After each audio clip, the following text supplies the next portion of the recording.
o'clock. This meeting is being held entirely virtually, and all members of council, in your agenda package, there is a recommended motion for a resolution to hold a public meeting without the public in attendance. Will a member of council please move that motion? So moved. Moved by Councillor Back, second by Councillor Bond. Call the question on the motion. All those in favor? Contrary minded? Motion carries. Council, we have an agenda that's been circulated. Are there any errors or omissions from the agenda as presented? Hearing none, we'll call, will someone move the adoption of the agenda? Moved by Councillor Kern, seconder by Councillor Back. Call the question on the motion. All those in favor? Contrary minded? Motion carries. Okay, Council, we have this meeting may be a quick meeting. I understand Mr. Milburn was it 11 or 13 slides, somewhere around a dozen slides, and a staff presentation, and hoping to also get some of Councillor Back's comments on the matter since it's returning from the Industrial Land Task Force that he was a part of at Metro Vancouver. But I'm going to have call on staff first. Mr. Milburn. Thank you, and good evening, Your Worship, Mayor Little and members of council. Tonight, staff will be presenting the Metro Vancouver Industrial Land Strategy and seeking council's feedback. Staff believe that the Industrial Land Strategy is a useful policy reference document and one of many strategies council may consider while undertaking targeted review of the district's official community plan and developing an action plan. Mayor Little, I'd now like to ask Ms. Tina Adva, Manager of Community Planning, to introduce our new senior planner who will be presenting tonight. Thank you. Thank you. Ms. Adva, welcome. Thank you very much. Good evening, Mayor Little. Good evening, members of council and members of the public who are here today. I am, as Dan said, very happy to introduce Jason Smith. Jason Smith is the district's new senior community planning. He joined us last month, and Jason comes with some excellent background for us. He has worked for different size municipalities. He's been at Bowen Island, he's been in Anmore, and also really relevant for tonight, has in the past worked at Metro Vancouver as a senior planner, very familiar with various regional policies, including the industrial land strategy. Before I turn it over to Jason in a moment, I'd also like to note that Eric Adonek, senior planner at Metro Vancouver, is also available later to answer questions if needed. Very happy for Eric to be on the line. Eric has been a key part of the Metro team developing the regional industrial strategy. Thank you very much, Mayor Little. I'd like to, with your permission, turn it over to Jason Smith. Thank you. Welcome. Hi, thank you. It's a pleasure to be here, Mayor and Council. I'll just start sharing the presentation and we'll get going.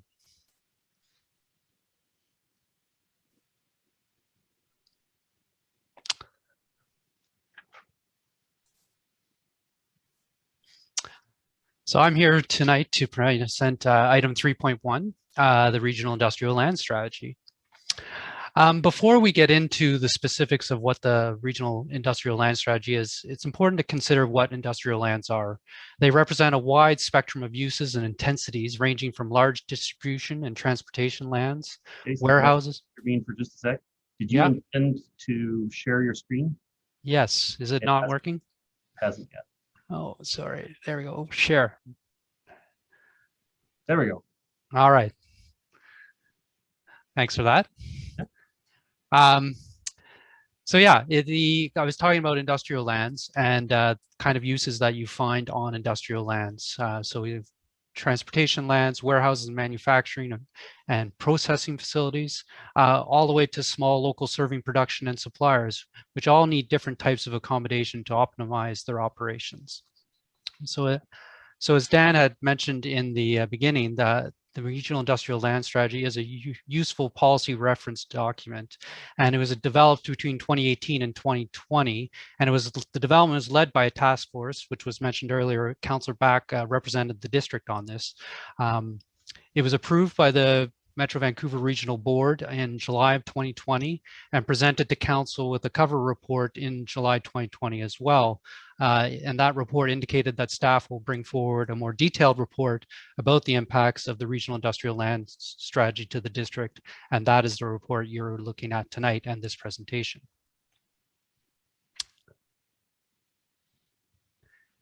So the regional industrial land strategy identifies 4 key challenges for industrial lands in the regions. One is a constrained land supply. There's a limited supply of industrial lands, and there's an extremely high demand for new industrial space. There's also pressure on industrial lands with the encroachment of non-industrial uses, high land values, driven in part by the constrained land supply, and issues with property taxation. The third challenge identified is site and adjacency issues, so environmental constraints, costly servicing, lack of transportation connectivity, and public transportation infrastructure. Also, encroachment of nearby sensitive and non-industrial uses have discouraged industrial development where it might otherwise be accommodated. And finally, the fourth challenge is a complex jurisdictional environment. There's a fractured regulatory landscape with competing mandates amongst multiple stakeholders. You have municipal, federal, provincial governments all playing a role in the industrial land, along with private industry associations, chambers of commerce, and all this can create challenges for development on industrial lands. So the industrial land strategy provides 34 recommendations with priority actions organized into 4 big moves. These priority actions are recommended for early implementation to address the key challenges faced by the region's challenges. And this presentation goes over the 4 big moves and the 10 priority actions, but we will not be going into all 34 recommendations, but they can be found in the Regional Industrial Land Strategy, which is attached to the report as part of the agenda. So the 4 big moves that the Regional Industrial Land Strategy identifies are up on the screen. And I think it's important context to recognize that many of the district's policies already support much of the rationale that underlies these big moves. And so this is why the Regional Industrial Land Strategy will be such a useful policy reference document, because it'll support the district in implementing its existing industrial and employment policies. So some of these policies include the strategic plan, the council directions document, where council has demonstrated leadership on this issue, looking to support a vibrant economy and jobs housing balance. And more specifically, within the official community plan, there is a series of objectives that address industrial lands. One, looking to ensure an adequate supply of land for economic activity and jobs in the community, to intensify the use of employment land, the employment land base in appropriate locations, to provide flexibility for existing businesses to grow and adapt while avoiding land use conflicts. And finally, to attract new businesses and encourage existing business to reinvest or expand.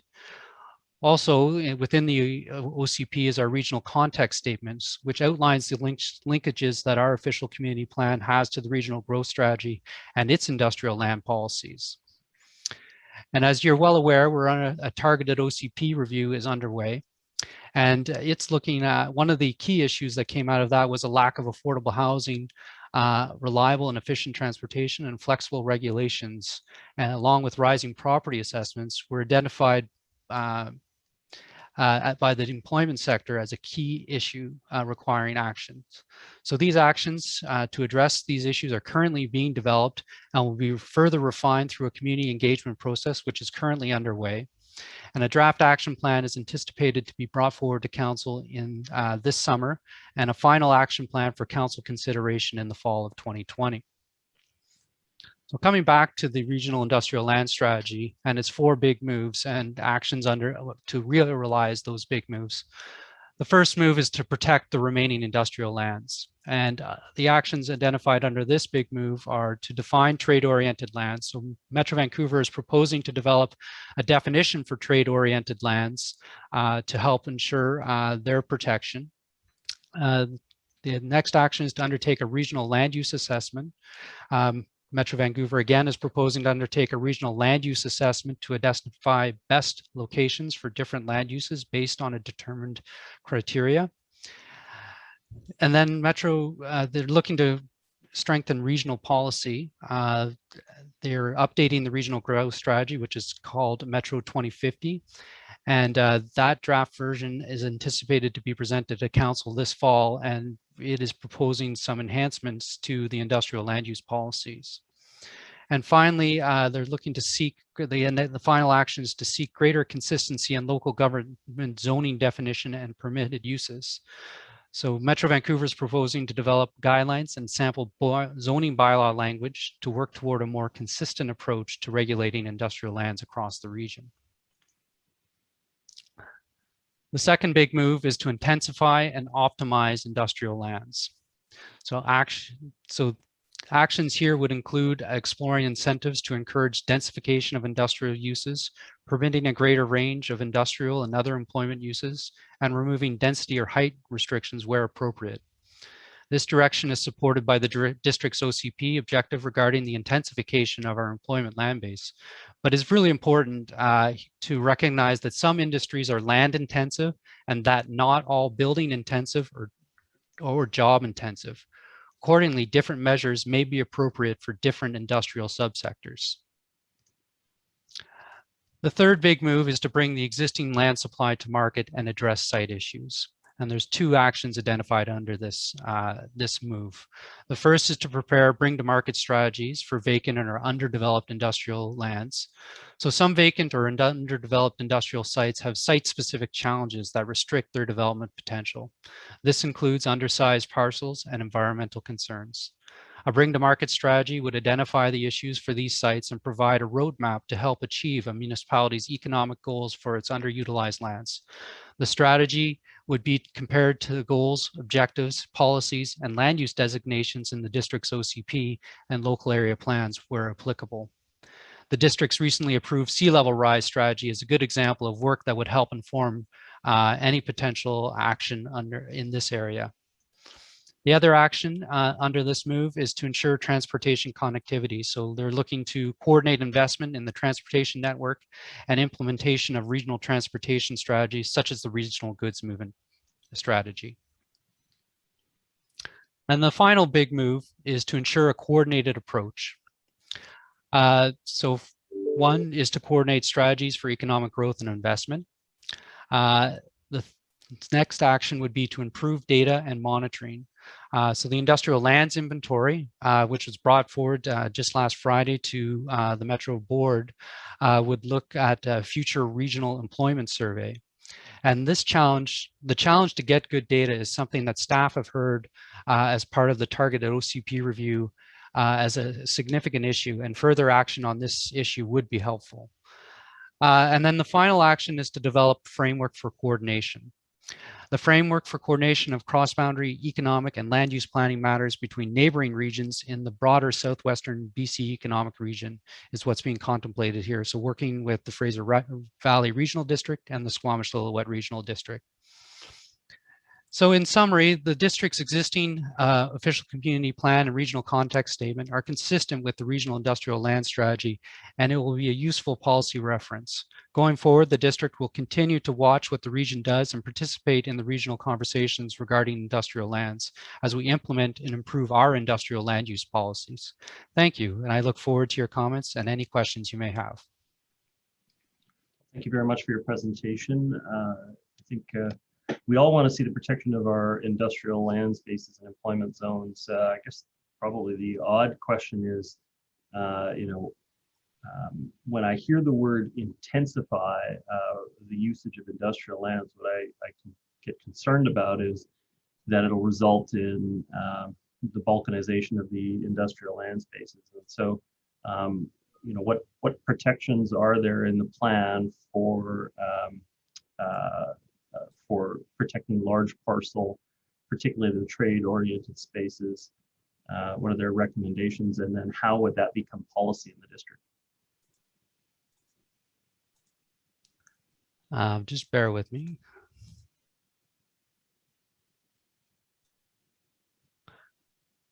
I mean, in terms of any land use policy, the district would be in complete control through its OCPs, OCP and land use, the zoning bylaw.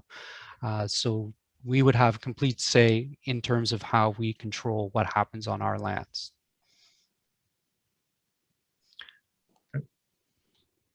Mr. Milburn? Your Worship, just to add to that, With that direction council provides, it provides direction to staff, to potential land developers, and also the approving officer when considering subdivisions. And I think you raise a good point that there are different types of intensification of industrial land. In some cases, it is sort of employment density, so such as what you might find at a business park. But in other cases, intensity might be related to throughput, such as in a port location or trade enabling location, where the employment density may stay relatively low, but there's more intense activity on the site. And so I think we need to acknowledge the nuance there, that we have different types of industries with different needs, and we need to accommodate lands to support both. Thank you, Worship. Yeah, no, I just, I want to protect that use, but at the same time, I also have, it's a bit of a strange position for me. I'm also concerned about the numbers of the increase in employment on some of these areas where we don't necessarily have the transportation infrastructure to support it yet. One of the things I've been focused on at the Translink table is trying to get bus service to and from the C-SPAN area, or at least at the foot of Pemberton. And because right now you've got thousands and thousands of employees in and around that area with no consistent bus service to speak of at all. And so people are definitely car dependent on it, but we don't have the transportation infrastructure in place first, then as we intensify these employment zones, odds are people are going to be traveling from further and further away, and also traveling across our limited remaining capacity if there is such a thing on the Lionsgate Bridge and the Second Narrows Bridge. But, I did want to definitely go to Councillor Back. You are part of the Metro Vancouver Industrial Land Strategy Group. Can you maybe tell us a little bit about that experience and share your comments on this? Sure. Thank you, Your Worship. Thank you, Mr. Smith, for the presentation. A number of stakeholders were part of this task force, and I represented the district. We had representatives from the different stakeholders, including the Port, BC Chamber, the Agricultural Land Commission. There were some commercial realtors on the task force. Translink was represented there as well. And just a couple of comments. I mean, I think this is a really important body of work. And while we don't necessarily spend a ton of time talking about the industrial lands and the role that they play in our community, seeing this come together, this strategy really opened my eyes to how valuable they really are. When you look at over only 4% of Metro Vancouver's land is now industrial, and yet it generates 27% of all jobs in our region. It's a lot of jobs represented by a very small amount of industrial land.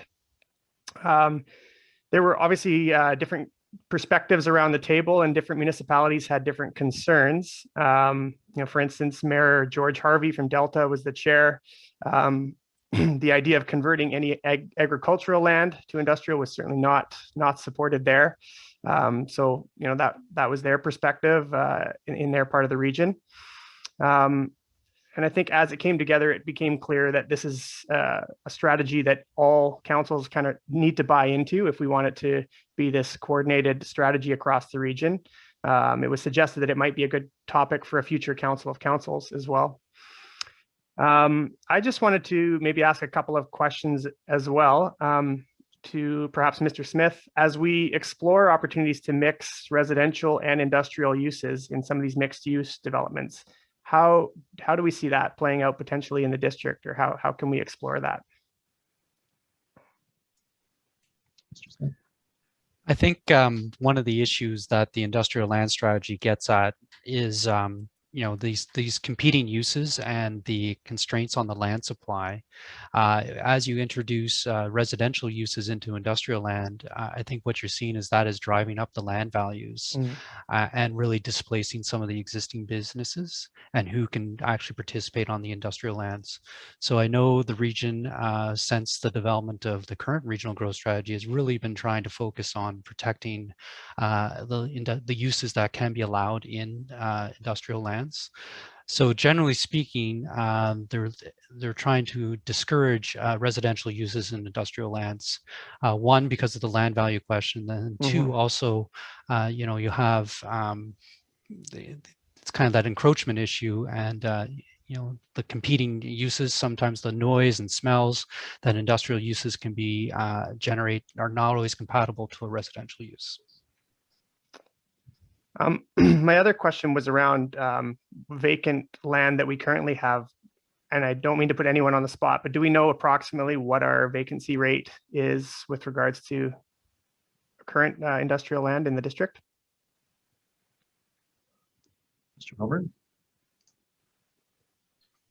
Since Mr. Adernack is here and I believe has worked on a recent inventory at the Metro Vancouver level using sort of a consistent methodology, looking at what is vacant, what is available, he may be able to provide some more information on that question.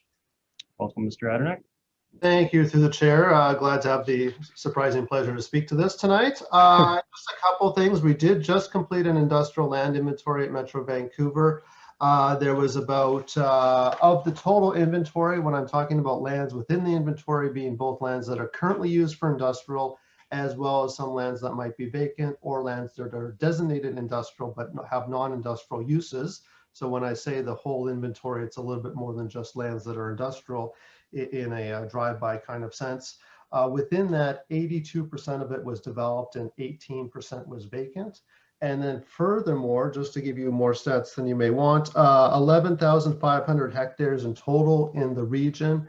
And of that, within the North Vancouver district, there was 284 hectares. So it gives you a bit of proportion about how much is represented in that area. That's land. And then secondly, in terms of the amount of vacancy for buildings, according to the latest Collier's report that has a market report every quarter, the vacancy rate for the region was 1%. And in North Van, which I believe includes both the city and district, it was at about 1.3. Either way, those are historically and by North American standards, very low vacancy rates. Thank you, Yeah, Mr. so Milburn. that's great.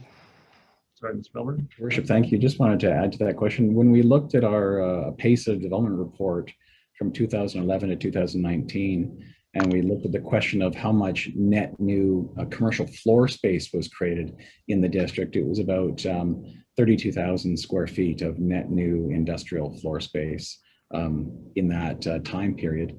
And so that represents a kind of a measure of intensification or utilization of existing industrial lands. Thank you. Thank you. Councillor Back. Just to finish up my initial comment, I think as much as we like to see some of these non-traditional industrial businesses come into our town centers because they add to the vibrancy, whether it's a brewery or a daycare or something that isn't that traditional use, it does chip away at our industrial usage, or this industrial land. And so just being a part of this whole process really made it clear to me how important it is to really keep the industrial land whole in our community. And I think this strategy is a good thing to kind of guide us going forward. I guess just one last question to maybe Mr. Milburn. As we work with Metro and the 2050, will we have somebody represented from the district, a staff person, as part of those discussions? Mr. Milburn. Yes, Your Worship, absolutely. We do have regular interaction with Metro Vancouver staff at various regional tables, and we'll continue to have that input and of course, bring that information to council at the appropriate time at the milestones of that review, which might even involve presentations from Metro Vancouver staff and or district staff. Great. Thank you. Thank you, Councillor Back. Councillor Curran.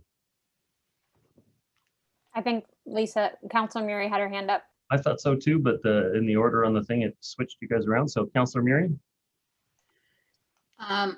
Thank you. I know that this was released last year, but Metro just passed this to forward to the municipalities last Friday. I was thinking we were really quick on the mark in regards to this report being on our agenda prior to the board meeting, but so it was passed. One board meeting ago or two board meetings ago, unfortunately, one of the recommendations that was part of the document in regards to increasing the voting threshold to remove industrial land was actually defeated. There was a number of discussions through the planning committee, which I sit on, and the planning committee actually passed it narrowly, the increased threshold, and ultimately it failed at the board. And I hope there's some good discussions throughout the region because it was a disappointing blow I think, because this land is so critical and we've lost so much of it over the decades, and certainly over the last 10 years, we've lost a lot of it. It's as valuable as the ALR. And, you know, certainly there are battles removing land from the ALR. So that's, I'm sure it's going to come back, you know, and I think it goes to Mayor Little's point in regards to the intensification issue. And, you know, my issue are the uses. And we did ask some questions. Some councillors asked some questions last Fridays in regards to the inventory of uses within the industrial zoning of these lands to see what are actually coming out of that. And that would go to the whole issue of the intensification, the accessory uses that are allowed, and how that ultimately, as our new planner, Mr. Smith, points out, increases the value of the land, which makes it challenging for business to operate. I think commercial and industrial are the same and they're so different. So it's really important that we make sure that these headings and these inventories are very clear and independent of one another, so we can actually see you know, the type of jobs that we need to continue to support in this in this region that is, you know, the port is very integral to the region's success, and the issue of trade. And I guess the other point in regards to the uses and the discussion that happened at the board meeting last week was the type of land and where it's situated. And that's that geographical inventory of land use and identification, but what contributes to those areas. And I guess in the district, I would suggest, you know, deep water access into the port and the inlet is something very critical to the issue of trade, obviously. And that would follow up in regards to the questions about data. Mayor Little, you talked about transportation, and there's the transportation of the containers and the trucks that are going back and forth, certainly on the North Shore, that are mixing and cutting into the traffic jams on the low-level road.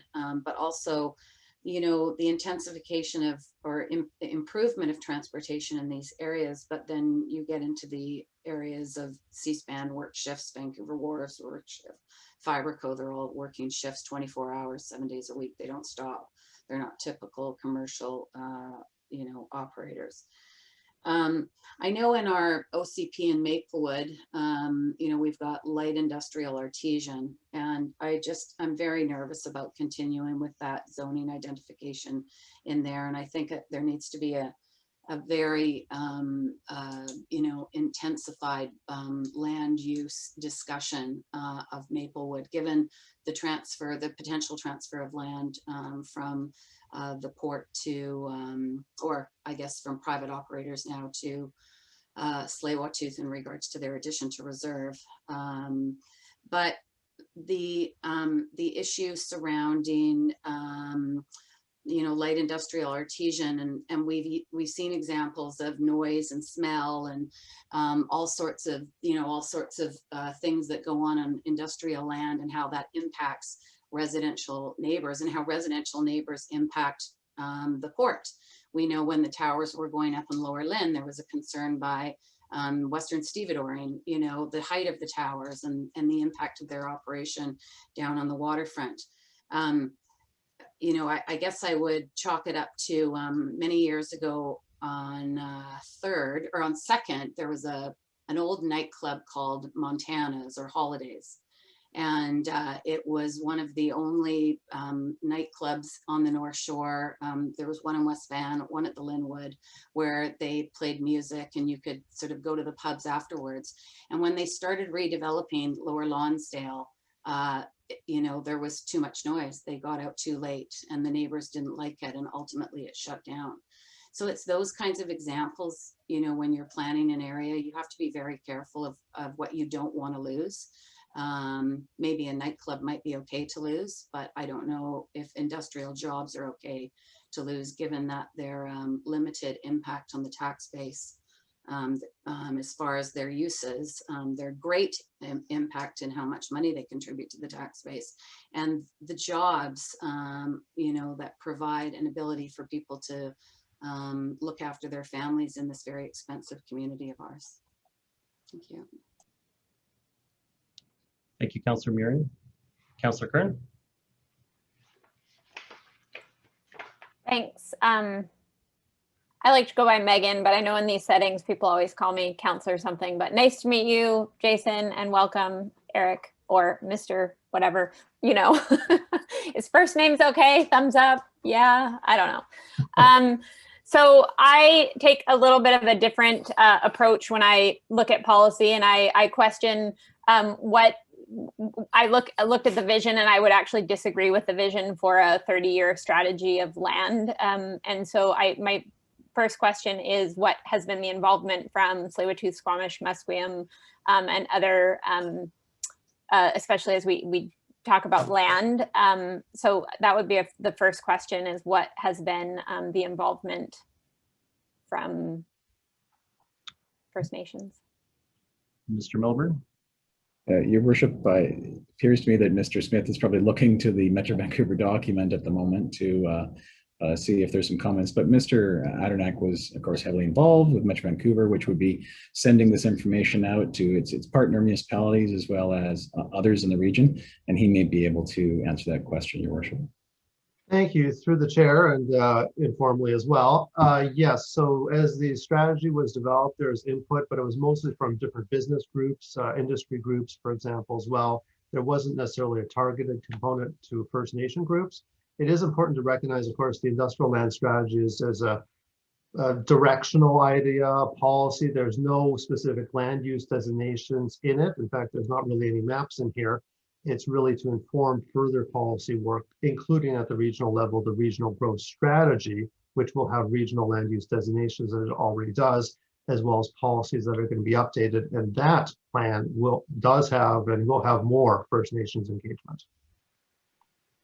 Thank you for that clarification. Yeah, I was surprised to see sort of, I think it's important when we read any policy documents of any kind to understand like where it's coming from and what the priorities are and who's centered in it. So some of the things that came up for me is that when we're talking about land, we obviously need to be addressing the climate and ecological emergency, which seemed very light in that. And I understand that Metro has a plan that aligns with our plan in the district, which is 45% reduction aligned with IPCC by 2030. So 9 years, which means we need to move about 4.5 times faster than we've ever moved in the next decade than we did in the previous decade. And then the ecological emergency, really recognizing land conversion, biodiversity crisis, et cetera. So I think that the status quo, which is what is going to happen unless we do drastic changes, is a bit alarming.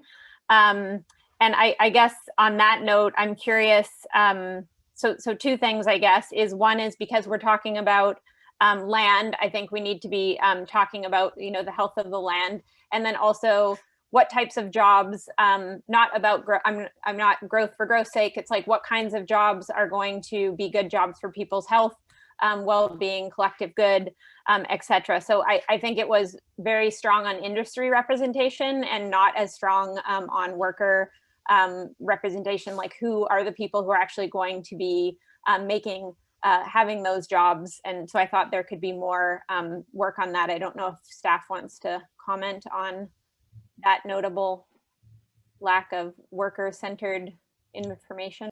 Mr. Milburn. Your Worship, just to raise the point that, you know, in all the engagements we've done with industry, certainly we did some with both in terms of you know, commercial and industrial industry, but also the social service industry and others, which include the employees. What we did notice is some of the key challenges that people are very interested in seeing resolved on the North Shore relate to things that every other resident is concerned about too. So housing affordability, transportation and access. So people, you know, who do have jobs and as part of our port lands or industrial areas aren't necessarily having to drive in from a separate location, congesting our streets. So those very similar issues seem to be the ones that are at the heart of the conversations that we have with business. as well. So I just raised that as a point of note because all of these, and I think you raise a really good point that we need to be thinking about all of these various big policy issues collectively. And a key part of our conversation in the district is bringing those together with a targeted official community plan review so that we can consider our climate objectives in terms of adaptation and mitigation in concert with our objectives for employment and economy. Thank you, Worship. Yeah, thanks. Yeah, it was just the same with health. Like health was mentioned only one time in that 60 whatever page report. And so I just think that the health of people and the environment obviously needs to be at the forefront of everything we do. And I just had a question about, because when we talk about interconnectedness, obviously we can't talk about the port, the industrial lands without talking about the port, without talking about potential expansion. And it's not just the expansion. I did read that for Roberts Bank, for example, they estimate they need 2,500 acres of developable land to support Roberts Bank. And I just wondered about, with expansion comes highway expansion, comes other expansion. So the land gets converted for other things to create more infrastructure, et cetera. How are we measuring those impacts? Because oftentimes the economic value is realized in the short term, but then we're actually paying to have billions of dollars of roads put in, et cetera, in the long term. So I'm just wondering about that, and just overall, if someone could maybe comment a little bit about the role of the port expanding in the climate and ecological emergency, and how that's going to fit into our goals. And I understand it's federal, but I'll just say from my perspective, there is no way that we can continue container shipping consumption when we need to spend the next 30 years changing the way that we function as a society. Mr. Milburn? Worship, Mr. Adnek may want to comment with respect to Metro Vancouver's dashboard and how they report back on how goals are being achieved at the regional level. It's something that we're working on and closely looking at as part of the action plan conversation that we're having with council and with the community right now is measuring success over time and being able to demonstrate that with easily repeatable, easily collectible figures and numbers. And you hint at one of those key ones, which is amount of growth of road space relative to the amount of employment growth or the amount of population growth, as an indicator that some communities have used in order to measure themselves against. Now, we typically aren't creating a whole lot of new road, but we're definitely focused on trying to create new pedestrian pathways and new transit opportunities for rapid transit to the North Shore and throughout the North Shore. So those are other key measures that we'll want to keep track of relative to population growth and relative to employment growth. Thank you, Worship. Thanks. Yeah, I did look, like, I guess we're 3.6% overall, the industrial, I didn't, somewhere in that neighborhood in Metro. So we're looking at the district, but as we're connected to a larger region. And could Mr. Adderneck, who's speak on in terms of how the port expansion relates to industrial land specifically, since that's what we're talking about, and then further than that, how that relates to infrastructure changes to support that growth. Mr. Adderneck. I'll give that a try through the chair. So as Mr. Milburn mentioned, Metro Vancouver has a regional growth strategy that's being updated. There's a whole lot of information that's updated usually once a year, but where it comes in terms of data, in terms of how we're achieving some of the performance targets, for example, the amount of growth, be it jobs or housing within urban centers, the amount of development within the urban containment boundary, number of people taking transit, those types of things. So we're trying to move forward with those. Many of them are being successful. We're reviewing that as we go. The other thing I would mention is that there's also in the new policies and the strategy coming forth, enhancements for some of the things that you just mentioned about environment. In fact, there's a proposed term going to be nature needs half, where in fact half the region, 50% of the region is going to be protected for environmental reasons of different sorts, with a modest 3.6% being industrial. The other item I would point out is, of course, the regional growth strategy has 5 chapters. There's the components we're talking about now are just part of goal 2, which is about the economy. So we're talking the industrial part about the economy, goal 2, which also has a chapter about protect environmental lands climate change, agricultural lands, and other types of things to give it a bit more context. So the overall strategy will have all these legs, if you will. It's not just industrial, but certainly the focus of the task force was. The other item I would mention, and I'm not as familiar with this, is Metro Vancouver is updating or preparing a new Climate 2050 initiative with similar targets as you outlined there in terms of GHG reductions and energy growth that will affect all streams of energy and GHG emissions.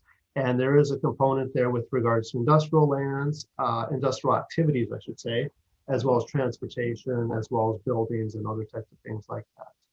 In terms of what the port's intent is, I'd be hesitant to say too much more there. They're certainly expanding over the last year and a half.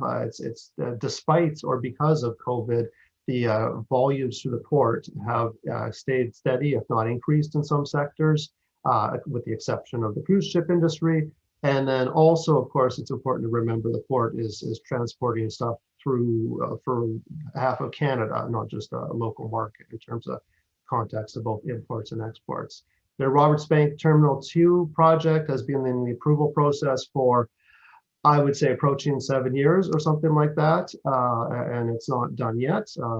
I can't speak to status or where that might go, or there are other proposed or possible terminal upgrades. But the one thing I will say is that having industrial lands close to highway infrastructure, port terminals, useful infrastructure, rail yards, for example, means that those lands can be used more effectively, and the truck drayage connections between them are shorter, which means less traffic as well as less GHG emissions.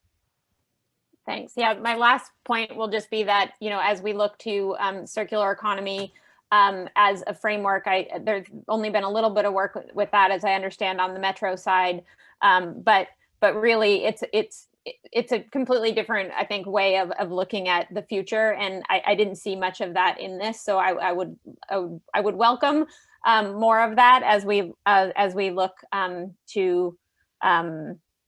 Yeah, I'm not sure. Maybe you could speak to that if there's any talk of a circular economic strategy being tied to industrial lands. I think COVID has shown us how important it is to have short supply chains when possible, and obviously from a climate perspective as well. And it's great to create local jobs. And I think the jobs of the future are going to be a lot different than they are now. And I feel like we're still kind of stuck on the jobs of the 20th century or previous to that. So I'll leave it at that. Thanks. Mr. Milburn, did you have a comment? Oh, just to note that certainly as planners, we work with applicants who are looking to develop properties that might generate additional, what used to be called waste heat, or generate, you know, what used to be called waste. But now there's the opportunity for synergies between businesses, especially if they're in close proximity, to draw from each other in terms of those products, and to hire and to provide better utilization and reduced amount of real waste and real loss of heat. And so I think, yes, it's absolutely useful to have those conversations when we see development and change either on our waterfront or in our industrial areas going forward. Thank you. Yeah, thank you, Mr. Milburn. I'm not enthusiastic about the idea of residential creeping into industry. I think that residential belongs in our town centers at this time, and it is largely an incompatible use to a 24-hour port cycle. I worked for 19 years in intermodal transportation, containerized shipments, and you know, I heard Councillor Kern, I heard your comments about the intermodal field. The challenge is intermodal is an alternative to regular port infrastructure. And what it allows is for particularly developing nations to have easy access to those goods. So the most major things that we're shipping out of North Vancouver right now are agriculture, agri-food, potash, sulfur. Then we also have some anthracitic coal for metallurgic work, but it's agriculture and agri-food. And so when you think about, you know, a third nation's world or a developing economy, if the port infrastructure they need to have in place in order to be able to take an intermodal container is very simple and very easy to toss it onto a truck. In fact, a lot of the ships come with the infrastructure built onto the ship. And if you're not shipping intermodal and the product is still going there, then it will have to go to a neighboring city, nation, some other place in the region that has the existing infrastructure, probably a wealthier country, and then gets transloaded in order to be able to get locally. So the advantage of intermodal shipping is that it actually requires very little infrastructure on the receiving end to be able to ship it out, which helps with developing countries because they don't have that infrastructure in place. And you also wouldn't want to deny them access to agriculture, agri-food, because if their farmers can't get sources, inexpensive sources of potash and sulfur, then they're not going to be able to grow much locally. But they need those precursor elements in order to be able to do that locally in any quantity. So I do hear the concern about locally produced emissions from it, but as was said, you have to recognize its role in Western Canada's role in agriculture, agri-food in the world, and it's going to have a full cycle impact, but it's still less than many of the alternatives that are out there. And I was just also going to say, so I think about a year ago we had possibly more. We had an update on new jobs created on the North Shore. And it specifically mentioned that we had about 1,000 new jobs created in the district of North Vancouver. The other two municipalities had minimal increases in jobs. And in part, that's been because of our industrial base and large parcel industrial base in North Vancouver. And what I'd have concerns about with this intensity piece is that we're going to overwhelm our system. I also thought in this, we were missing out on the piece of transportation, industrial transportation to the industrial properties. So I didn't note much mention of double tracking and triple tracking the CN lines to those port-related facilities. And anything you can do to make it easier for Western Canada to use the rail system to be able to get products to market, you're going to keep them out of trucks, which have a larger greenhouse gas impact, and also they are slower at getting products to market rather than using the rail system to get directly to the most efficient mode of moving things, which is shipping in actual boats. So, be kind of curious, Mr. Smith, any read on retention of rail corridors and increases to rail corridors anticipated in the next while, or maybe that's a Mr. Addernack question? I'm certainly not currently aware of any plans for the North Shore, but certainly could get back to you with an answer on that as soon as possible. Mr. Addernack, any discussion in the rails process for that? Yes, sir, through the chair. There was a reference, I believe, in the rails and also in the regional growth strategies to protect transportation corridors. I don't have it right in front of me, but one of them was existing rail where possible, and also in some cases industrial waterfronts, not just for port, but for short sea shipping, which had been explored a number of years ago. That would have been a scenario if it was, well, I suppose it goes from Vancouver to Nanaimo. Cars are being imported to Nanaimo now from Germany, for example, which is outside of the region, but also it was initially proposed at going the Fraser River. Yeah, short sea shipping's had mixed results. I mean, you've got situations like Texada transloading coal and other facilities. I think it was meant to be more inland terminals that would do a direct transportation to the port properties. Instead, it's terminals offshore where you have to transload, which doesn't actually make it more efficient. So it was a bit of a bizarre application of the short sea shipping program. But you know, as the population moves from 7 billion to 10 billion, agriculture, agri-food products coming through the North Shore port are going to be critically in demand, and our infrastructure needs to be able to scale with meeting that demand. Councillor Kern. Thanks. Yeah, I just wanted to, I think you raise an important point, which is why we need to be looking at consumption-based emissions, because you're talking about exports. I'm actually talking about some of the imports that come in. And so as we start looking at the true emissions of consumption-based emissions, life cycle assessments, it changes the picture quite a bit about the emissions that we use in a country like Canada versus in a country in the global south. So I think it raises a lot of important questions to talk about. And I wondered, Mayor Little, you've talked about this before. Obviously we understand the jobs housing mix is so critical to get folks to be able to work closer to where they are, and when, or you know what I'm saying, to be able to live and work in close proximity.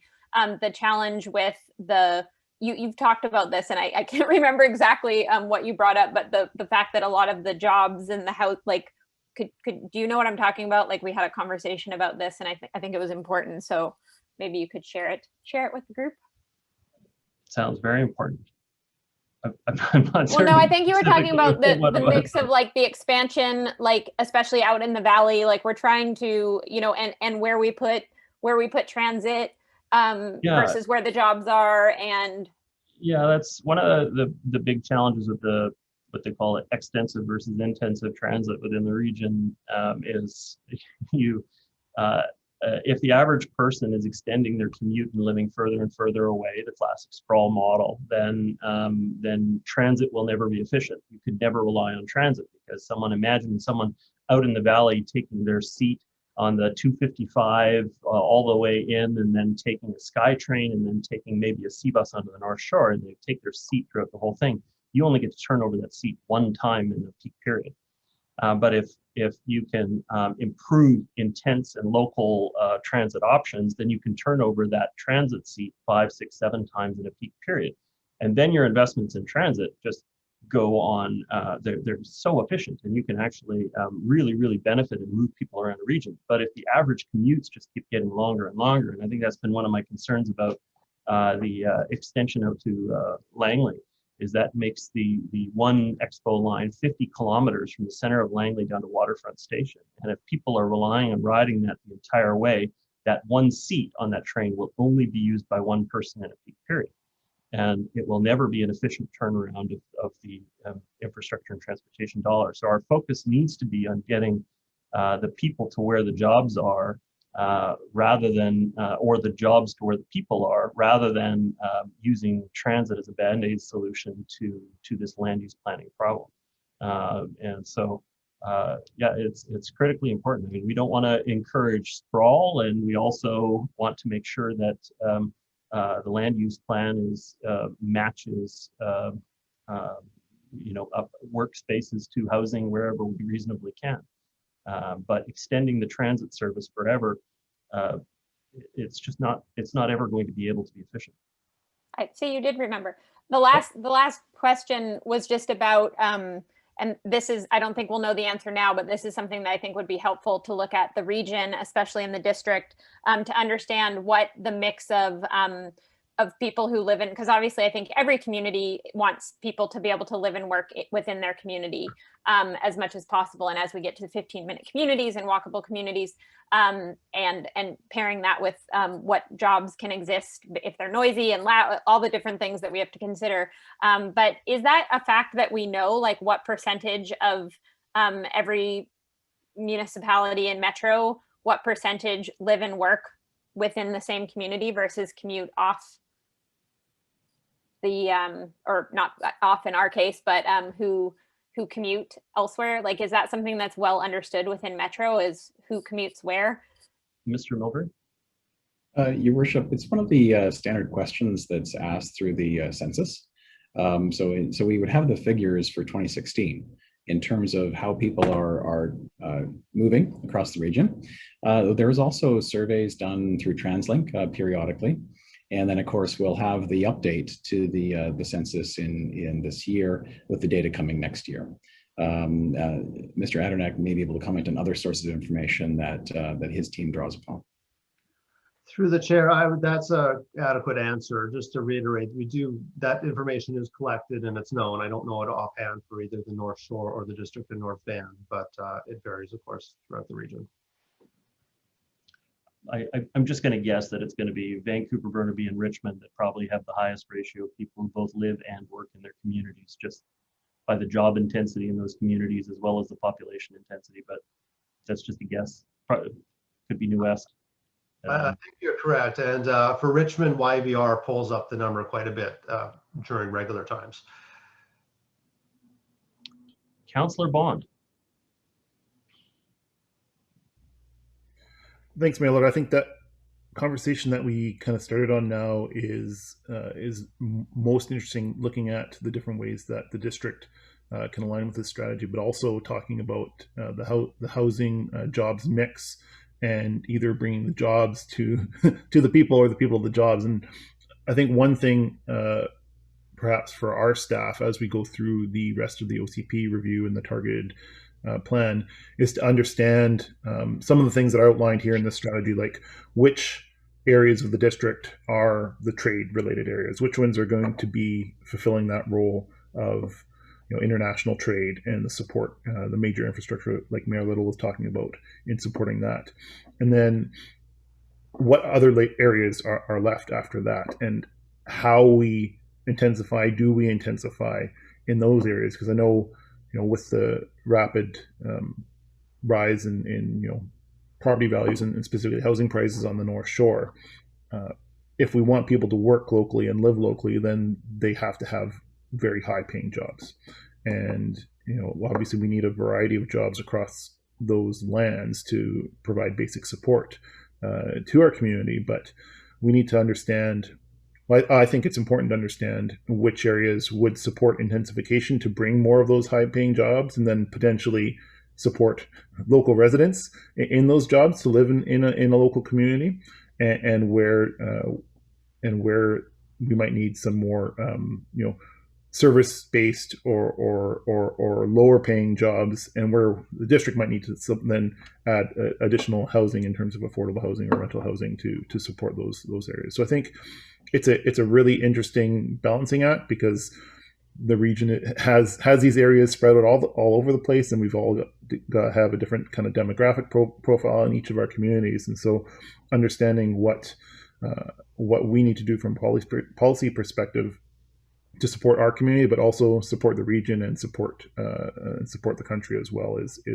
it seems like a very complex and challenging issue to solve.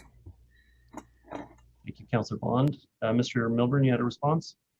I just wanted to make the point, as Council's aware, we've been working with BC Housing for some time on various projects across the housing continuum. When we look at some of the projects, such as the Sanford housing projects on Oxford Street, there's a mix of housing type within that project that includes lower income, then that low to moderate income, which is at that what's called housing income limits based on average Metro Vancouver rents. And then we also have the middle income. So that's that income range from about mid $70,000 a year up to $104,000 a year, which was the district's median household income in 2015, as reported in the 2016 census. And that represents 30% of those units in that project. So that's a housing model that BC Housing has been advocating that covers off a real spectrum of housing that includes, workforce housing, folks that are in low to moderate income, as well as in that middle income range. Thank you, Worship. And I think a lot of the heavy industrial partners actually pay very good wages. One of the businesses that I'm familiar with, their average wage is just about $70,000 a year, which is a pretty good wage. Coming in about $35 an hour is a good wage. Councillor Miriam. I was just reminded, just by the conversation we're having, that Jonathan Whitworth, who was the CAO of C-SPAN, came forward to our council quite regularly, actually, one of the most regular visitors to council, to sort of update us on what was happening with the expansion of C-SPAN at the time, obviously, and the work that they were doing on their site, but talked about how the vast majority of, and this was 10 years ago, I think I'm going back at least 10 years, maybe 8 years. The vast majority, unless they had already lived here, could no longer afford to live on the North Shore. As Mayor Little points out, they do make relatively, their salaries are all over the place. I think he actually said he couldn't afford it at the time. To buy a place on the North Shore, and good God, no one can afford it now. It's astronomical to try to buy here. It's almost impossible. But it's the census package came out today. My secret code word arrived, so it's going to be really interesting to see. The site's crashed. I think it's down. You can't get into it. It's so busy. But it's really going to be. It's such great timing in regards to COVID, and you know how it's going to change. A lot of the jobs that came to C-SPAN, for instance, were administrative jobs, expanding the office. They built a brand new corporate headquarters. And so a lot of those jobs were in the office, and a lot of those jobs have been able to be maintained outside of that building that they built because of COVID. So it'll be interesting to see how that works. I guess just on that vote that Metro had in regards to the voting threshold, I guess what makes me really nervous is why did it fail? You know, if protecting industrial land is as critical as protecting the ALR, food security, job security going forward, and yes, addressing the environmental issues that come along with everything that we do, you know, breathing, you know, we need to change how we do things. But, you know, if those things are so important, then why was there, you know, a support to defeat the increasing of the threshold and making it harder? That makes me very nervous, because the expansion in the valley is growing. Sprawl is not shrinking, it's increasing, and we should all be worried about that, and increase in population, and how we're going to support all of these people coming to this community. It's going to be a task for sure.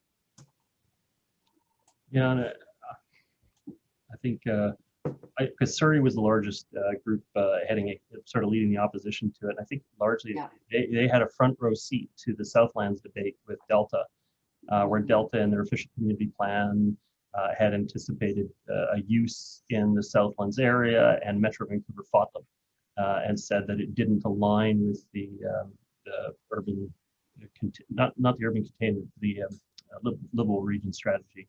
And so it fought Delta and stopped Delta from sort of having the independence to you know, enact their own official community plan over that land.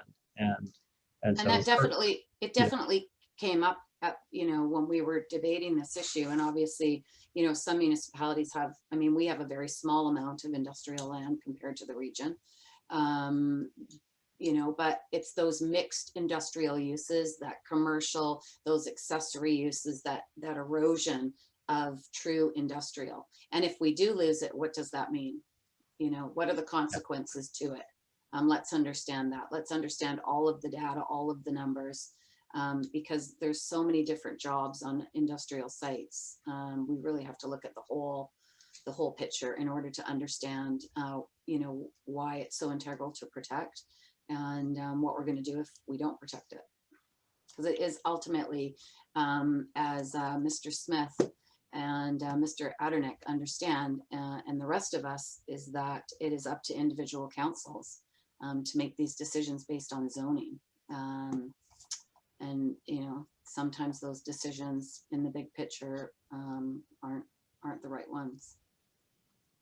I think Mr. Milburn actually said it well on the different types of intensity of use of industrial spaces, particularly as it pertains to heavy industry. You know, just an example, the business that I work for, we were probably only about 4 employees per acre, which sounds like extremely low intensity use of the industrial land. But when you factored in a huge multiplier, because the hose repair guy, the forklift mechanic, the leasing agent, the you know, the different repair groups that would come in to repair containers on our facility and do all of these other things, let alone the 80 truckers a day that would come through the space, plus also the rail workers that would have to use it. You get the impression that it's only about 3 or 4 people per acre, but these heavy industry parcels have a huge multiplier that is off their footprint because they're facilitating trade throughout the region. And so the intensity doesn't necessarily get represented in employment per acre on some of these spaces, but it's still important to be gauging it and deciding where it's serving the community the best way it can. Councillor Curran. Just wondering if Metro Vancouver has done any, and I think it was maybe mentioned in this, but automation over time, like how we're looking at what jobs could potentially be replaced, which I think is not a bad thing in and of itself. It depends on how it's done. So is Metro working on a specific strategy for that, or is that part of another strategy? Strategy. For the chair, it's certainly identified as industry is changing. So production, whether it's through automatic or remote robots or 3D printing or whatever it may be. I don't know if we're going to be seeing delivery drones by airplane, but there's different ideas of that. The idea is that we still protect the land for industrial purposes, even though that evolves over time. I would also add that in terms of automation, that may mean there's fewer workers on a site. It depends greatly by the sector. There may be fewer workers, and there will be parking implications, for example, or transportation implications if there were fewer employees at a location. Conversely, some sectors now, like pick and pack facilities like Amazon, for example, actually have more employees depending on the time we're leading up to Christmas, for example, in terms of rush periods. So the type of sector, the location, it very much affects that. The other reference I'll make, there's a relatively new Metro Vancouver service, which is the Regional Prosperity Initiative. And it's looking to grow employment and grow the economy in a sustainable fashion. They're just starting up, and I believe they'll certainly be interested in that topic and exploring it. And the last point I'll just make, this is one thing that's coming to the Regional Planning Committee this Friday. You probably can't see it, but it is a study by Colliers that Metro commissioned. It's called Industrial Intensification Analysis, and it's looking at opportunities and challenges for industrial intensification. This is more of the urban type of industrial where it's multi-level in some cases. There's examples in the Mount Pleasants, which often have a office on the upper floor, or there's an example in South Burnaby where it's a two-floor large industrial facility. These are sort of unique, but we want to see, well, where could we encourage more of those, recognizing that's not the right answer for everyone. It's not the right thing for everyone. There's different types of industrials, some of which are land intensive, where a multi-level building simply is not appropriate. And also one of the big challenges to this is the financial valuability. The construction costs for multi-level industrial building, for example, are 2.5 times as expensive as a conventional one. So there's just a financial barrier to some of those things happening. We created a zone, it was EZLI, Employment in Light Industrial, which was intended to help accommodate some of those kinds of flexible uses within the space. There hasn't been that much uptake on it. Very few properties that have built to that level, so we may have to review how that works in the district. Councillor Murray? Just going to add just on that, at the planning committee, we had actually had an opportunity to do that on Hunter Street, where the luxury tower is right now, the resort style living, because there had been a development in Surrey that had done light industrial on the main floor, commercial on the second floor, and then housing on the top. And it was actually brought to council 2 councils ago as a way to protect the industrial land that we rezoned to residential next to Sealand. We had jobs in there that had been there for 40 years, you know, $45 an hour, you know, granite cutters, you know, businesses that, you know, disappeared and, you know, either closed or, you know, went somewhere where they could actually afford it. So it was an unfortunate loss that we didn't take advantage of. And so, you know, when you're on the verge of losing that kind of land, like in Mount Pleasant, you know, it's an important tool to be able to consolidate those uses and make it work so you have both. I guess the other thing I think back to, Mayor Little, is when, you know, just a lot of the little businesses down on Pemberton that were supporting companies like Kate's and C-SPAN with tugboats, you know, tying ropes. There was a company down in Lower Pemberton that actually used to tie the ropes that they would then, you know, sell or go down and mend the ropes that were used on the tugs and the ships. And all those businesses got pushed out. You know, the big investing model, you know, it was the condo market. Now it's the single family market because everybody needs a home office. And now in the last year, it's certainly been, if you're a retired senior, start investing in industrial land because that's where the money is. You know, it's so expensive, industrial land right now, and it's in such short supply. And the province and the feds have to get their heads around the value of land in these markets, because it's putting lots of companies out of business, and they're not going to be able to support, these communities that we want to be, so sustainable. It's almost becoming unsustainable. Yeah, no, Osborne Propeller, another example of that, where Absolutely offering services to a number of North Shore businesses and just end up getting pushed out economically. Now in Langley City, Propeller place in the middle of Langley. There you go. Makes no sense. We have some attendees from the public here as well. I'm just, I think we're drawing to the end of the speakers list within the main group. So if attendees would like to raise their hand, we'll have the clerks move them into the panel. But at this point, I'm going to go back to Ms. Adva. Ms. Adva, your comments? Thank you so much, Mayor Little. This has been a really interesting discussion. I always find I learn so many new things about the history of the district and some of the businesses that I didn't know about. Just a couple quick points come to my mind. The Metro Board did approve the industrial land strategy last summer and send it out for circulation. So that's what we're responding to now. On the voting threshold, a change in the regional industrial designation to another regional designation, if that were to be something a municipality wanted to do, still does require meeting the requirements of Metro Vancouver, which still is a majority vote at the board. So even though the threshold was not deemed to be palatable recently, there still is a voting threshold that has to be met. So it's not straightforward.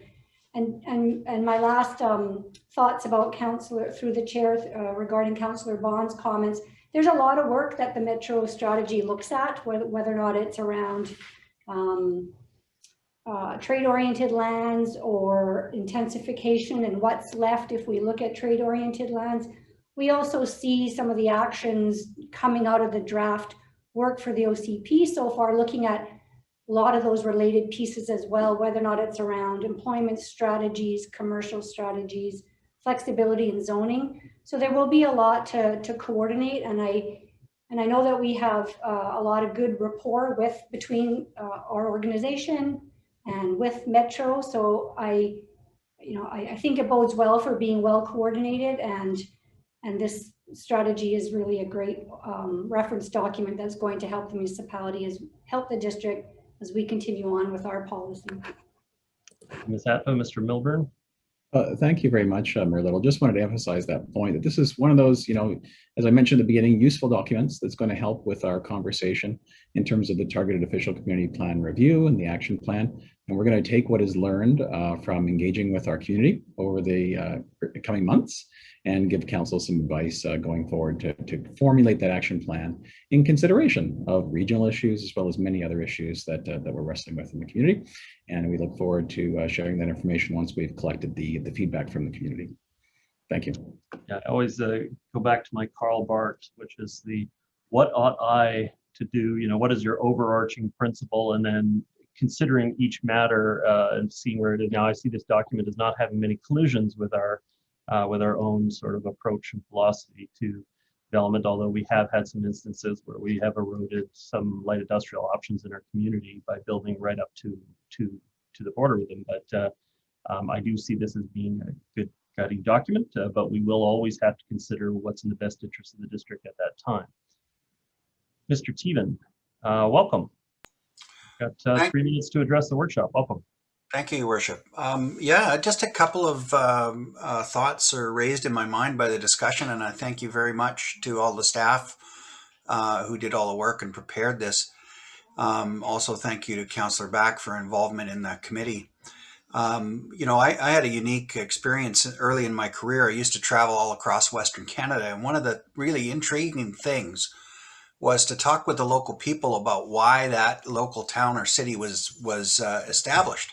There was always some industry, and the industry here in Vancouver is very simple. It started with and continues to be the port trade in and out of Canada. And as I think, my business was the car business. And, you know, we struggle to maintain manufacturing jobs in Canada here, mostly back east. The manufacturing jobs are in Ontario and Quebec, especially for the car business. But those jobs rely on components that are assembled in other parts of the world, whether it's Japan, Malaysia, and then those components are imported so that we can run the assembly jobs here. And that goes for every industry, not just the car industry. Microchips, huge in Thailand, Malaysia, and all places like that. So I think that's really important to consider, is we need to maintain a focus on industries that supply and keep the port productive and active.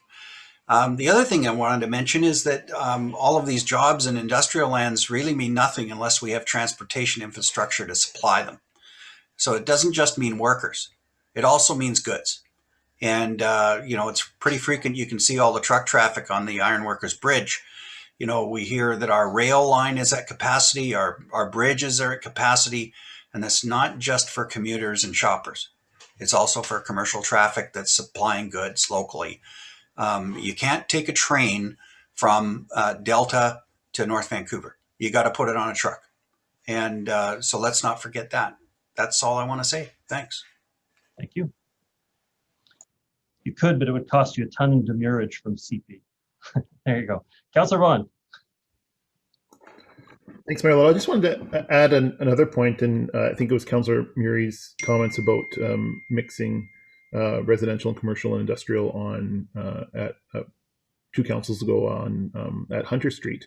And I think that would be an interesting model. And I heard from Mr. Aderneck about the Collier study that's coming out on some of the kind of innovative industrial projects that are in intense projects that are around Metro Vancouver. But I think that would be something that would be interesting to add to our discussion around Maplewood and the artisan the artisan light industrial zoning that we have there. Because I think, you know, if we have opportunities on district-owned land in Maplewood to achieve multiple objectives, whether it's you know, adding jobs and well-paying jobs, or supportive industrial uses to the neighboring industries in that area, as well as achieving some of our housing objectives, I think that would be something that's worthy of a council discussion. And I'm wondering, maybe Mr. Milburn, you know, we've talked about Maplewood and the future of Maplewood and the current plan as it is for Maplewood, and whether there's support for that plan or not on council. I'm wondering when a specific discussion around those lands and the future of those lands might be coming. Are we waiting till after the OCP review? Is this something that might be for future council to consider? Because I think it's an important discussion, and it's district-owned land, so we have full control over the future of that area. Thank you, through Mayor Little to Councillor Bond. Yes, excellent point. I think the same thought came in my mind when the Collier's report was mentioned, in that in terms of future lands, the Maplewood Artisan Industrial Land Council has signaled a desire to re-envision the Maplewood area in the future. In terms of when, that's really council dependent, and we think that the official community plan target review sets the forum to balance all the various initiatives against each other to decide, for council to decide, what would you like to see done first? Is it Maplewood? Is it some other initiative or action? And the action planning conversation we're having with the community now will help guide that conversation. As I say, ultimately at council's direction as to when we enter into that conversation. Okay, thank you. Thank you very much. Okay, council, I see no further hands at this time. What's being asked of the council is to receive this report, and then we'll consider, we'll return it to a regular meeting of council for further consideration. I'll move receipt. Okay, moved by Councillor Back. Is there a seconder on the motion? I'll second the motion. Call the question on the motion. All those in favor? Contrary minded? Motion carries. Thank you very much. Just checking in, Mr. Stewart, any updates or anything at the tail end of the workshop that you need to add? No, Your Worship. Okay. Thank you all so much for your participation today, and thank you, Mr. Aderneck, for attending and participating. I don't know if you intended to be an observer, but you got a front row seat and really helped with our discussion today, so we do appreciate it. Thank you. Thank you all so much for being here. Have yourselves a great evening.